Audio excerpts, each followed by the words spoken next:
শতভাগ সরকার মালিকানাধীন প্রতিষ্ঠান টেলিটক।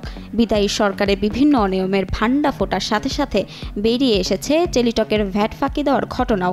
গ্রাহকদের প্রায় ৪৫ কোটি টাকার ভ্যাট জমা দেয়নি এ প্রতিষ্ঠান। জনসাধারণকে স্বল্প মূল্যে সেবা দেওয়ার নিয়তে চালু হয় টেলিটক।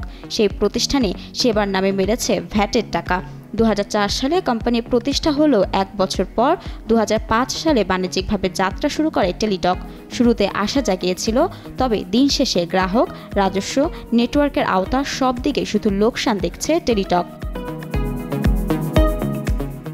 এনবিআরের নিরীক্ষা প্রতিবেদন অনুযায়ী ২০১৮ সালের জুলাই থেকে ২০২৩ সালের জুন পর্যন্ত টেলিটক অপরিশোধিত সারচার্জ, বিধি বহির্ভূত রেয়াত, উৎস ভ্যাট ও ভ্যাট বাবদ ৪৪,৬,৩০,১৪৯ টাকা ফাঁকি দিয়েছে।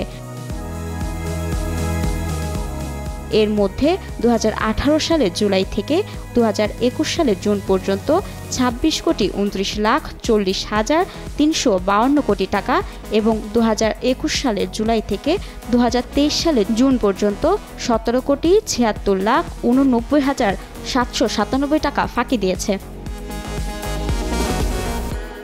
Teletalk internet, prepaid, postpaid, talk time, SIM card ও অন্যান্য সেবার বিপরীতে কর ফাঁকি দিয়েছে বলে জানা যায়। দেশে বর্তমানে মোবাইল ফোন গ্রাহকের সংখ্যা ১৯,৪২,০০,০০০।